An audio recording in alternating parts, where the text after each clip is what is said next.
ஆரோனும் மிரியமும் போய் மோசேவை எதுக்குறாங்க. மோசேவை எதுக்கும் போது மோசே எதுவும் ஆரோனியும் மிரியமையும் அவங்க 3 பேரும் எதுவும் சொல்லலை. என்னாகமம் 12ஆம் அதிகாரம் 6ஆம் வசனத்தை பார்த்தீங்கன்னா, என் வார்த்தைகளை கேளுங்கள், உங்களுக்குள் ஒருவன் தீர்க்கதரிசியாக இருந்தால் கர்த்தராகிய நான் தரிசனத்தில் என்னை அவனுக்கு வெளிப்படுத்தி சொப்பனத்தில் அவனோட பேசுவேன். நீ ஒரு தீர்க்கதரிசியாக இருந்தால் அவனோட வார்த்தைகளை வெளிப்படுத்துவேன், சொப்பனத்தில் அவரோடு பேசுவேன். என் தாசனாகிய மோசேயோ அப்படிப்பட்டவன் அல்ல, என் வீட்டில் எங்கும் உண்மை உள்ளவனாக இருக்கிறான். அல்லேலூயா, அல்லேலூயா. நான் பேசல, மோசே பேசல. யார் பேசுறா? மோசேக்கு பரிந்து ஆண்டவர் பேசுறார். நான் பேசுறேன் மோசேக்கு. என் தாசனாகிய மோசே என் வீட்டில் எங்கும் நிறைஞ்சவனா இருக்கான்.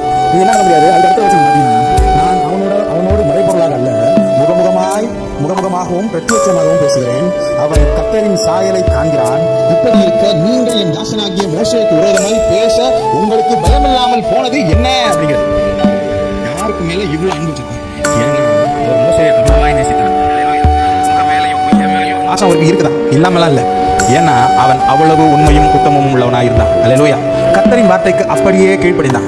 ஒரே வார்த்தை சொல்றாரு, தாசனாகிய மோசேவே அப்படிப்பட்டவன் அல்ல, தீர்க்கதரிசன வார்த்தையை வாங்கியோ இல்ல சொப்பனத்தின் மூலமாக உங்கள்ட்ட பேசுறவன் இல்ல, என்னோட மூஞ்சிக்கு மூஞ்சா முகமுகமா என் சாயலை பார்த்து பேசுறேன். அவனுக்கு நேரா நீ பேசுறதுக்கு உனக்கு என்ன